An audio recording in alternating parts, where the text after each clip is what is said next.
I'm Penny.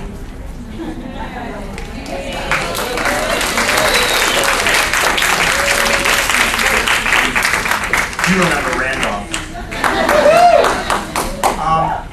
As promised, we have a very, very special surprise guest for you here today, who will be in the center square today. Couldn't be more thrilled to have America's only dame, the only dame I think we'll ever have. Ladies and gentlemen, would you please welcome Dame Sharon Gless.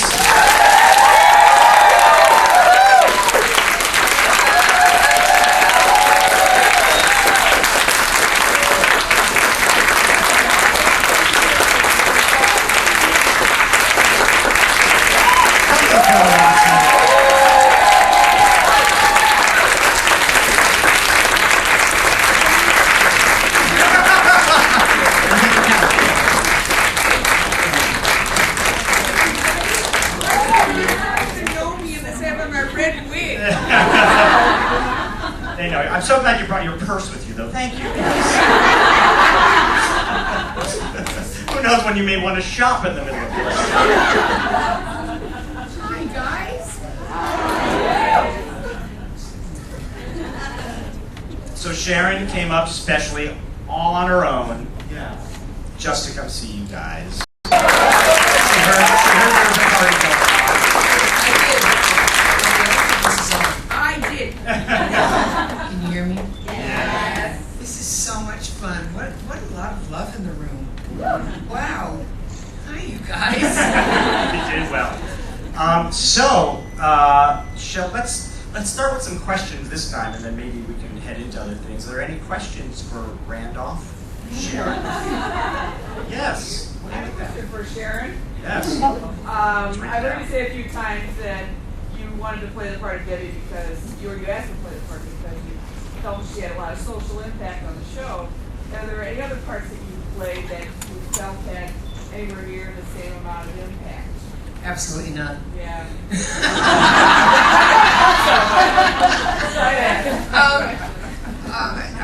You make me sound so intelligent. I don't remember sounding quite that good. I really wanted to do this show because I thought it was quite a sensation. When I read the script, I'd never seen anything like it, and I want to be a part. I want to be there. As for the social impact, that was a nice addition. Yeah. But I can't tell you that I was that. Whatever that would be. That's why I originally took it. I just wanted to be part of this amazing script. It had never been done in America before, and I just wanted to be there. But I just have to put in one thing. I think there was some social impact that we realized later on Cagney, at least. Not as shocking, but I think that was my second time. Thank you. Thank you. The question? We'll work our way around. Sharon. Wait, I gotta run behind us. Oh, get to mine. Oh, sorry. Move it, Anna. Come on. Can you believe our Randy with dark hair? Look at that. Our blonde baby. Okay, never mind. Hello, Sharon. My favorite moment with you in Periscope is when you're with Brian and you have your moments with Brian. And when Debbie has her moments with Brian. I knew what you meant. Okay. And I wanted to know, like your opinion of those times that you had with him, when it was just you guys, you two together. Are you talking to Randy or No, are you talking you. to you? Oh, okay. I just said I know what you meant, and I was waiting for someone to say she wasn't talking. Because They have a lot of yes, I was very aware I'm very aware to what you were referring. I love doing scenes with him because his character was so shut off. And with Debbie, he became fragile. Certainly with you also. But very seldom did that happen with Brian, and he just, she wasn't going to take any shit. She'd known him since the day he was born, or since he was a little one. So yes, thank you for noticing that, because I enjoyed those scenes for that reason too.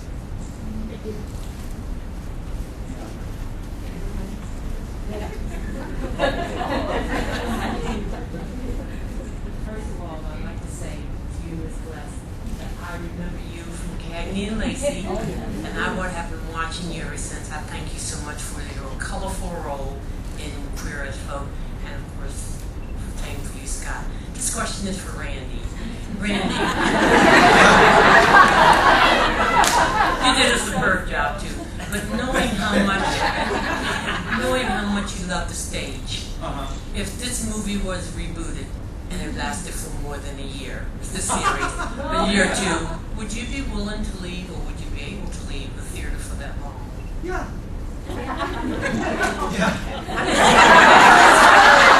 Oh, yes. And are we still in agreement that everyone's going to come back? Yeah, I mean, as far as we've heard, everyone's interested in doing it. If we're invited, I think, because I asked you that. I think we'd all be on board. Yeah, as far as I want to take a brief moment too before the next question too. I would like to point out another very special guest who's here with us today, Stephen Lynch, who was our makeup artist. All 5 seasons on Queer as Folk, and kind of, secretly, as actors, you start your day every single day off in the makeup trailer, and it sets the tone for your entire day. And I'm getting emotional. I could not have done it without Stephen.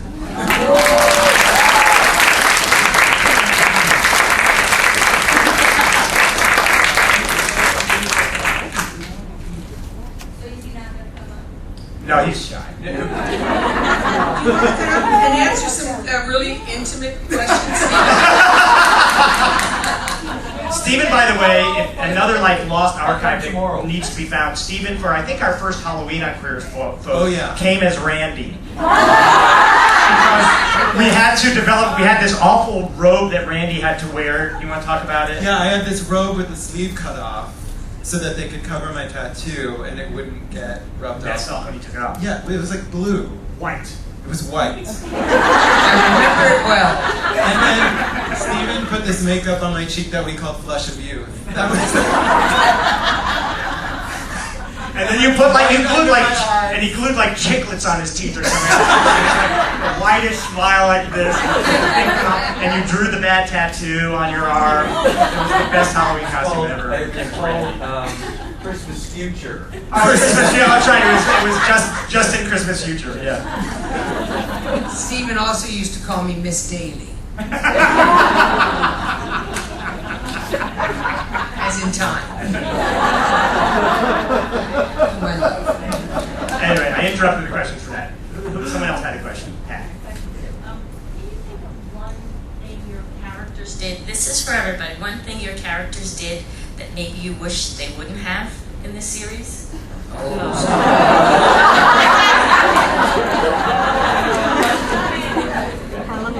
How long we got?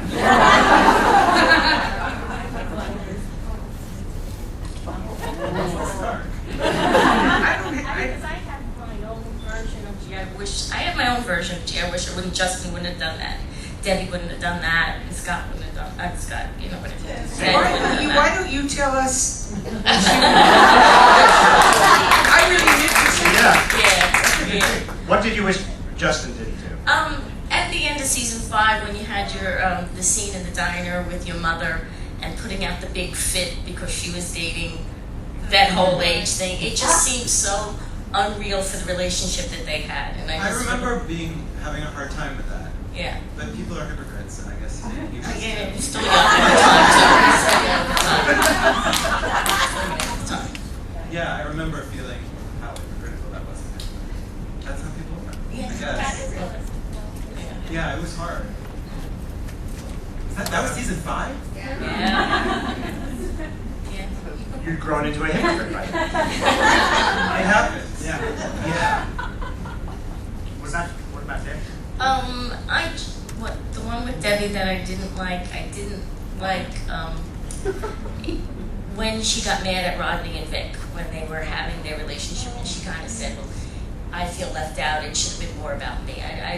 was a Debbie thing. I really did. I don't remember that. I swear to God, I don't. Yeah. I'm not making excuses. It Okay. sounds just awful. But I mean, she. Gasly, just simply Gasly. I'm so sorry. No, I never thought Debbie was a saint. I mean, it sounds like something she would probably do. It was always sort of about her. Yeah. You know, in her own little Bit, world, yeah. everything was about her. You know, the makeup, the hair. But I mean, all of that look that she had, and how she dressed, and how big she was, and I think in her little world, a lot of it was about her. And I think it was important to the writers and Dan and Ron especially, like to make sure these characters were as gray as possible, and never make them black and white, good or bad or whatever. They always were searching, for those gray zones, and where they and what I always loved that they could be, complete shits to each other 1 second, but still you never doubt that they love each other. But they could be so mean to each other, so cruel. Yes. What was mine? And if Dean should be here for listening to this one, the whole bit with the lost wallet and accusing him and jumping to the conclusion that Blake had, Oh, no, I was writing that.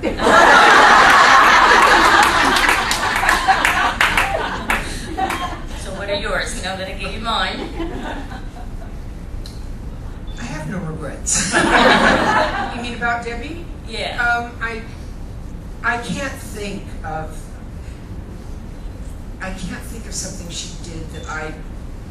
You saying that Sharon disapproved of, or just what a terrible Something thing? that Debbie did that wasn't. Nice. Yeah.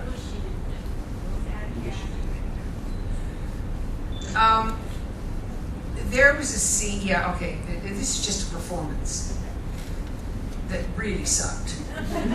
Mine. Yes.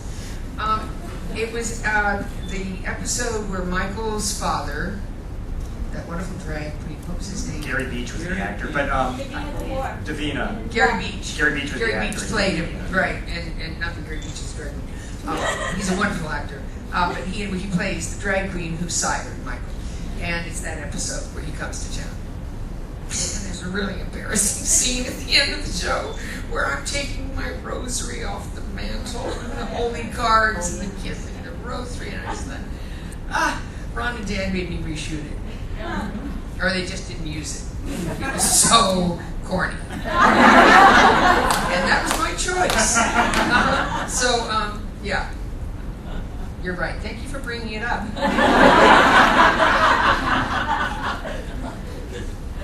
Are we talking about performances of ourselves? No. In a show that we don't I like? think she's talking about anything that.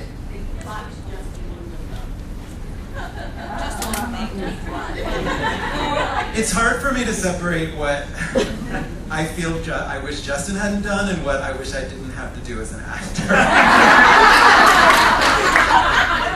I remember a sling being involved at some point. That was sort of difficult. Yeah. But I guess it worked for the character. I don't remember. It worked? Okay, good. Then it was worth it. Then I have no regrets. No regrets.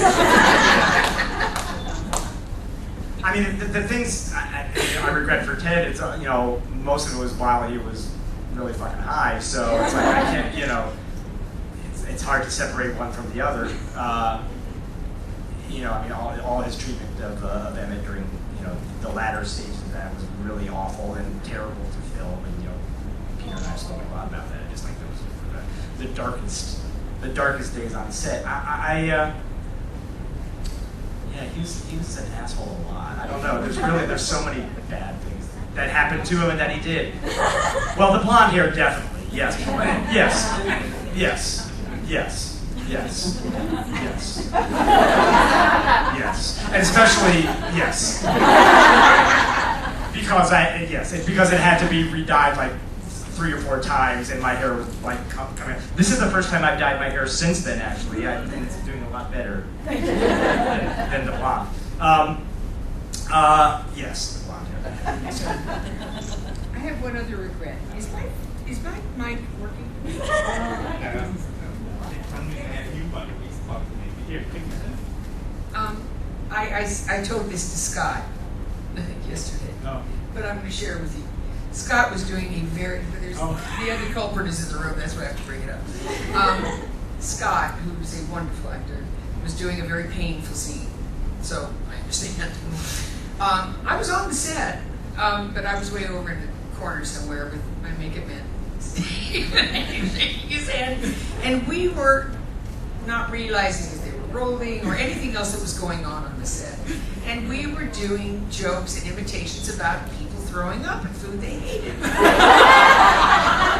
And we were laughing about it as bad as you just did. Just thought we were hysterical. We kept imitating each other, and God, eggplant. Trying to get each other sick. And this wonderful actor comes over very quietly and said, "Excuse me, Sharon, I'm just trying to work." Look at Steve, his mouth's covered. And that was probably my biggest regret, was insulting this amazing actor in one of his most painful scenes. Hey. It was the end of this year. Yeah, right. It's a long. Sorry, Pete. No, you're more than. Another question. Hi. First, I'd like to apologize to Randy. I kind of like low-key followed him in Starbucks earlier, and I didn't mean to be creepy. I didn't even notice. Okay, cool. Great. All right. So my question is for all three of you guys. Do you have like any favorite memories working with Gail Harold, who's unfortunately not here? So many. So many. Pick one, doesn't have to be your favorites. Give me a second. I'll talk while you're thinking. Okay. My favorite scene with Gail was one where we smoked pot. It just was one of those scenes that worked. We didn't have to explain it to each other. And it's the only scene that I remember that at the read-through, after we performed it, at the read-through, everybody applauded us. Remember? That's a good scene. Yeah, it was a good scene. That was my favorite. Yes.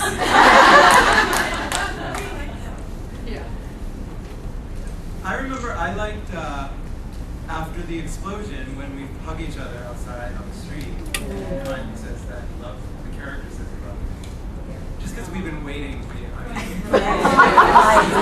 just do this?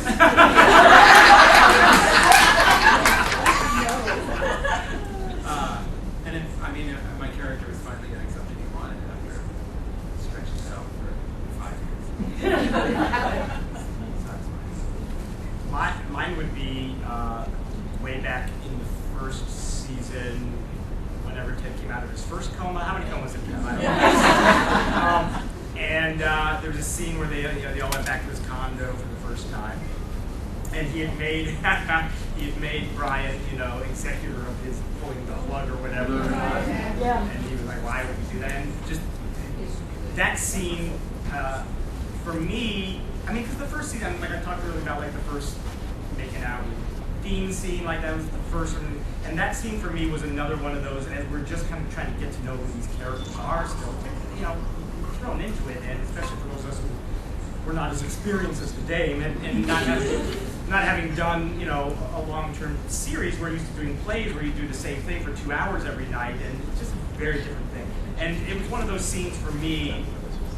And I think it may have been one of the first one-on-one scenes I had with Gail, other than the scene of fucking the nurse. It was one of the few times I had like really one-on-one dialogue with him, and it was just a really simple scene. I don't know, there was something in it that for me as an actor sunk me into the character. Oh, thank you, Donald. No, it's all right. It just sunk me into the character more, and there's something about working. Because you have different dynamics with everyone, and for Ted to finally have a scene with Brian, and for Scott to finally have a scene with Gail in that way, it just kind of brought out different colors for me. And oh gosh, that was the deal. They don't know about the Ted Justin secret romance. Oh, and there was, yeah. If you go back and watch, there are telltale signs that Ted and Justin were having a secret romance throughout the whole thing, because Justin was a gold-digging grubby boy. And when Ted got a little wealthy and got a while playing, you'll see like Justin kind of eyeing the role. And it's in there. You have to look for it. But it's enough when you watch it through for the 12th time now. There's so many layers of Yeah. Right. It's really true. I will say, Michael's birthday party scene, which felt like it took at least 29 hours to film or something, being in Brian's loft and filming that birthday party scene. And and Randy's like in the 28th hour or something.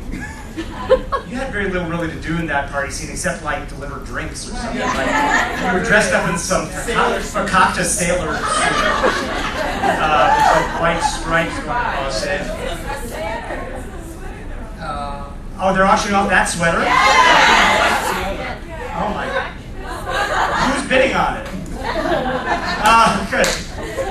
Well, when you wear the sweater, this is what you have to do. You have to wear some bad, like Charlie Brown, Buster McCann, shoes, and you have to have like a coffee stirrer in your mouth. And you have a lollipop. Was it a lot? I thought it was like a coffee stirrer that you kind of bent around. Maybe it was a lollipop. And you have to just and Randy in doing some background improv in a scene because like a lot of hullabaloo. Someone had gotten in a fight. And Randy kind of came shuffling over us, and we're just mostly in the background, but he wanted to act like something was going on. So he came kind of shuffling over with their fingers in his mouth and just went, "What happened?"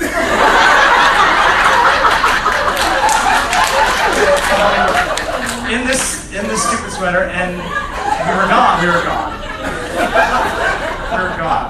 So that's what you have to do in that sweater. You just have to shuffle around and go, "What happened?"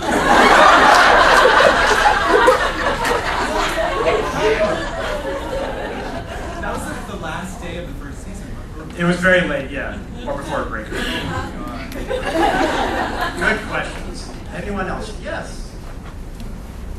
Oh, hold on. Oh, we gotta wait for that. Here she comes. Come on, Oprah. I've got so many fans on Twitter and Facebook that want me to ask Randy this question. Great. In season 2, you but Justin White scale on the chin. Was that spontaneous? Was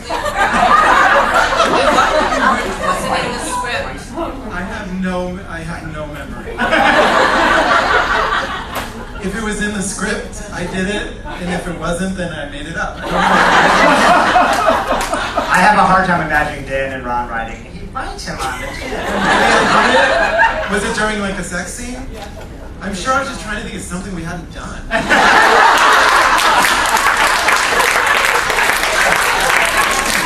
And remember, it was 2001. Chin biting was very in. It was a different time. We were different people. I have to tell you that I used to, I never told this to anybody. I'm going to tell it now. I used to serve, you know, these Serve? Yeah, serve, Oh, serve plates, you know, eggs and things. And so we were together a lot in the diner. Yeah. And sometimes I get distracted, you know, like when rehearsing, because you guys would just be rehearsing or just about to rehearsing. And the way you two kissed was really hot.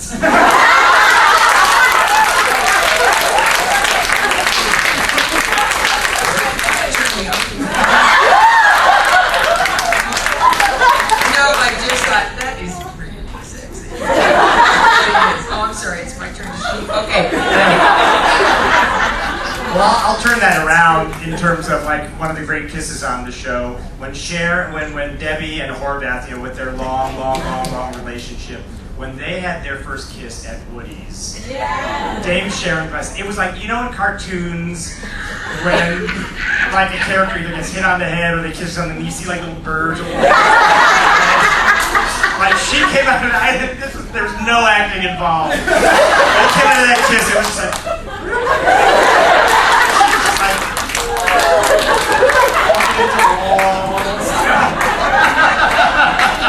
It's true, right? It's absolutely Anyway, I think he liked it too. He did. Because, McGruff the crime dog, he liked it. because then we were such generous actors that off screen. You know, we were totally going for it. Because they are being photographed now. Right. Responding to us, so we gave it to them. Yeah. Even off I know. camera, it's true. And then I remembered when he sort of pulled away, kind of stopped, and it sort of hurt my feelings. Yeah. There you go. Now you know the whole story. There was one more Question? over here on the side. Phil Donahue. Date myself. First, just a statement. I'm a little nervous because I can't believe you guys are in front of me. I guess I consider myself to be somewhat of a new fan because I started watching the show probably about 3 years ago, and it's such a privilege to be among so many people who have gone to so many of these events before. And I hear you guys keep talking about, like, God, I can't remember it because it was so long ago. And I just wanted to remind you, like, how impactful the work still is, even though, you know, the show premiered in 2000, right? Yeah.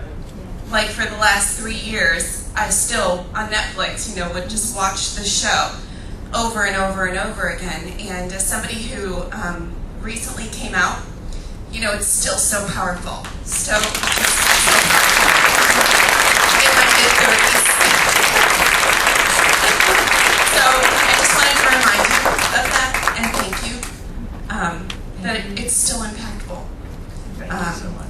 And then also, what's going on now, like in your lives, professionally? So we know Cabaret. Can you talk about New York is Dead too? Because we're dying to hear a little bit yeah, about I that. directed. So professionally and personally. I'm touring the country. I'm sorry, I have a weird flamethrower. I'm touring the country with Cabaret, Sam Mendes. I saw you in Greenville, and I loved it. Great, yeah. We're about to do a month in San Francisco, and we're in the West Coast for a while. Yeah, and I should be doing it through February. It's still tentative, but I think it's gonna happen. And I'll close. My last city will be Toronto, so I get to go back. I had the great pleasure of seeing Randy play this role. He did it in Miami, and everybody, run, do not walk, run and get a ticket. Our little sunshine is not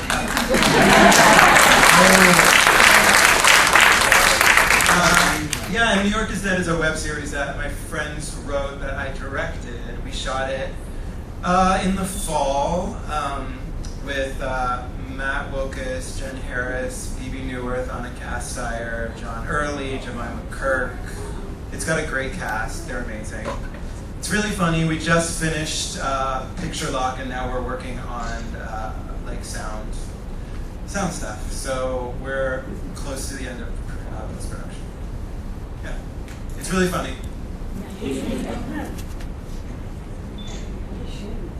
Me? Yeah. What am I up to? Well, my favorite thing is I did a pilot for Scotty. Scotty wrote a brilliant pilot. He's very funny. He's a funny writer, wonderful actor, and it's a story of part of his life. And I play the owl lady. And I hope that it sells because it's really fun. And I hope you invite me back. Yes, of course.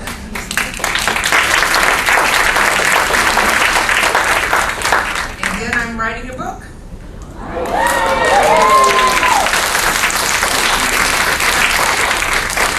And all I know is the title, and I've done 23 pages. And I have a deal with Simon & Schuster, which is a big publishing house in America. So, I'm afraid to change that because the title, you know the title. The title is so brilliant. It is. It is so, yeah. It is so brilliant. It's absolutely brilliant. I'm sorry, but hopefully you'll buy it or, you know. Yes, it's supposed to be. Well, I don't know. I've only done 23 pages, but one chapter is called Tattoos, and I wrote, I don't have any. I'm trying to get as many pages as I can. It's like the bands that owe their label like a certain number of albums at a certain point in time, and she's got this thing to fulfill. Where I have to do so many pages. Yeah. I have been, as Sharon mentioned, I when I got back from London last year, started work on a series that I wrote that I started writing in 2012. That's very loosely and highly fictionalized version of the search I went on for my birth parents. And it's called Adoptable.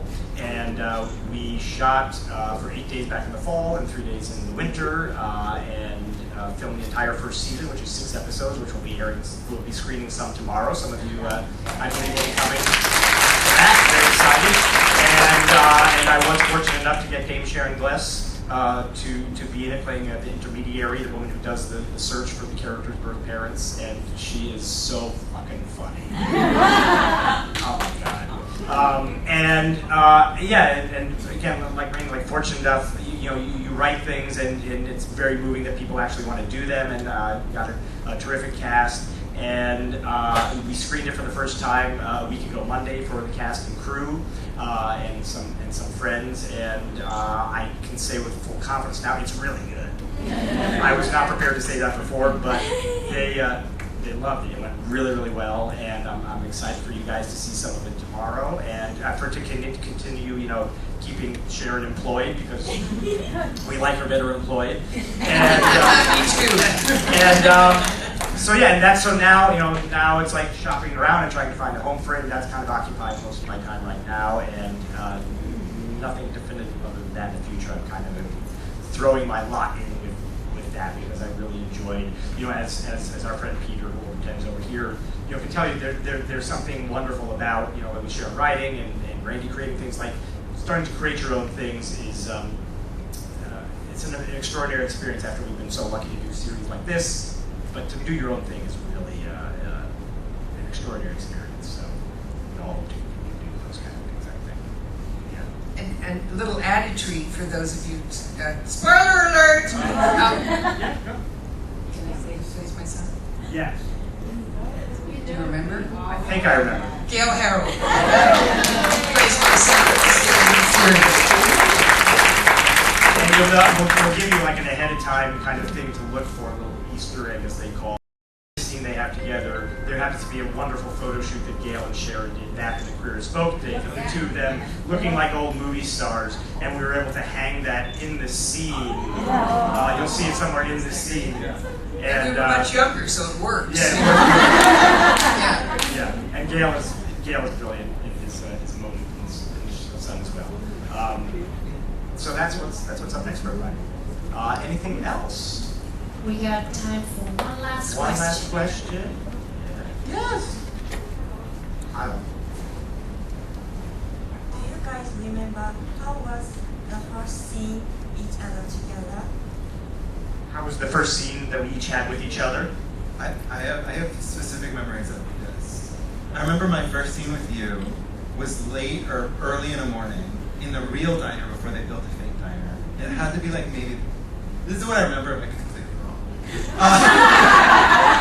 Sharon looks in gas. Yeah, it was in the real diner. It was During the pilot? yeah, during the pilot. Oh yeah! I remember being so nervous because and you were such an angel and you were so sweet. It was really early in the morning. I just remember you made me feel 5 o'clock. Yeah, it was like 5 o'clock. And I remember, maybe I'm making this up, but I was like, oh my god, she's been waiting for a long time, and I was just scared. I was scared, and you were so kind and open, and you made me feel welcome, and you acted like I was this person to be scared of. Well, you were kind of one of the stars of the show, yeah. And you did, in your defense, so you came in 2-3 weeks after later. We've been filming for 2 or 3 Had we weeks been? already. Yeah. It felt early to me. It felt like, I don't know. And then with Scott, I remember, I don't remember what I shot with you, but I remember you were shooting when you say goodbye to Dean, like outside the club. Oh, in the alley. And you're like obviously smitten with him. And I was watching you shoot that, I think, or watching the monitor. And I remember thinking what a good actor you were, and like how much I already liked you. Those are my first.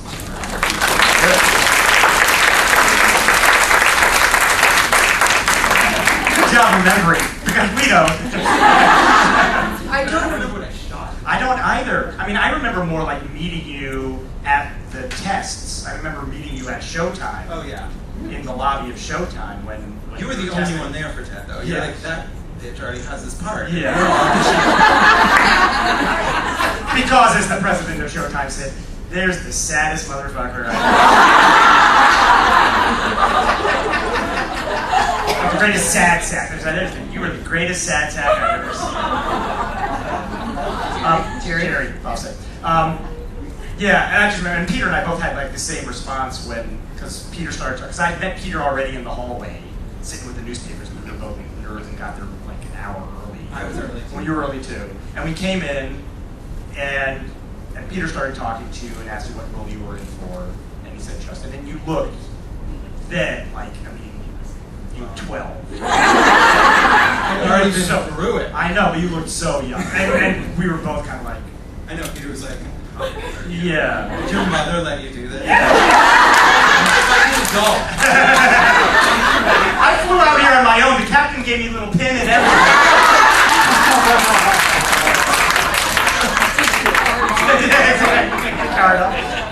No, so I just remember my first impression was like, what is this? Because I mean, the script was already terrifying enough, but then that they actually hired a 12-year-old. Young. I got the job. Still, exactly. So just bless it. And then Sharon, I remember mostly like we all were like so nervous to have you come on board and so anxious. And we got to say, we talked about this a little bit, that we got to, you were having some issues with your wig, I think, on the first day or something. You were a little nervous. And we were told, go to the makeup trailer. We were told that. I have to tell you. Yes. What? I never. Of course not. I know. You don't have any memory of it? I don't have any memory of having issues about the wig. I'm the one who fucking picked out the wig. I brought it to California. But So I what know was going other on people there? have told me. Was it you? Other people have told me that that there were issues with Miss Glass. And don't go in the makeup trailer. And they said there was a sign on my doors. No smoking outside your trailer. Yeah, no smoking outside. Anywhere near The door here. opens and And so we were all. I swear to you. It was really I like. had no issues. I don't know, Stephen, do you remember me being a cunt? Well, not on that day. Never. No, it was like, it was one of, I tell it only to say, like, it's one of the strangest, like, the absolute opposite of what an experience like because we'd had these like 2 or 3 weeks of like blah blah blah blah blah blah blah, and then all of a sudden it was like, stay out of the makeup trailer, do not smoke within 50 yards of this thing. No, Like, who is this Sharon Gless? Who is she coming into our show? And then you came out and you're like, hi, and you had like the birds around your head. It was like Snow White, the sweetest, kindest, nicest person in the world. It was just the weirdest. I don't know what it was because it I never. don't know who did that, I swear to you. I swear to you. I brought 17 wigs from Los Angeles. Because I had this idea that Debbie would keep changing her wig all the time. Pink, green, purple, orange, drawing attention to herself. Yeah. And they agreed on one. I brought it. I picked it out. I had no fucking issue with it. And I love Steven. And I think the wig lady maybe wasn't the best. But Before we got James. but I'm not the kind, I'm just not the kind of person who does that. I would just go to the top and say, this really isn't working for me. I'd go to the producer. I would never take it out Who's on not here? cast. Who's not here that we can blame? I don't know, but I've heard this story several times. It's awful. Well, the record has been laid straight. No, but I mean, honestly, I don't know what I ever did to get that reputation. And I was a chain smoker, for God's sake. They did tell me, part of my contract was that I got we got those quads or whatever they were that we dressed in, and that my quad would be used by other people when I wasn't there. I didn't like that very much because I could never leave anything behind. But that was my only complaint, and that was to the brass. That was behind closed doors. Let's blame them. Yeah. Well, yeah. Anyway, I love you both, and I never was like that. no, she was No, never. never. I tell the story only to say that it was the exact opposite of what the actual experience was. So it was such an anomaly that his honor. Sorry, did I not run That's that? okay. No, it's okay. I'm glad because I wanted to clear the air. I know. Do you remember when we first worked together? I don't remember. Do I you? don't either. I assume it was in the diner, do you know? It had to have been a diner. Yeah. But I love you very much. I love yeah. you too. And I remember my very first scene I ever shot was With Randy. You like gave me words of wisdom or something, right? I was disheartened, my character, right? Yeah. I You remember. were a fuck up. I don't. Did you call him Sunshine I right did. from the The get-go? very first thing out of my mouth was "Hello, sunshine." Oh, I didn't know that. I remember I did it when we were talking about one of our colleagues earlier, but I did one of those numbers where I leaned in on my hand. So this is the first time they're going to see my face. I'm Sharon Glass. I swear to God, my ego does. And I thought, well, this would be a cool introduction for my character. I'll lean in on the thing, on the counter, and say, "Hello, sunshine." And they cut it out. But that was my first line. To you. Perfect. Did I just clear the room? Yeah. In a wonderful way. I think is that all we have time for? Do we have time for one more? No. They're shaking in the back. Thank you so much. Would you please give it up for Randolph?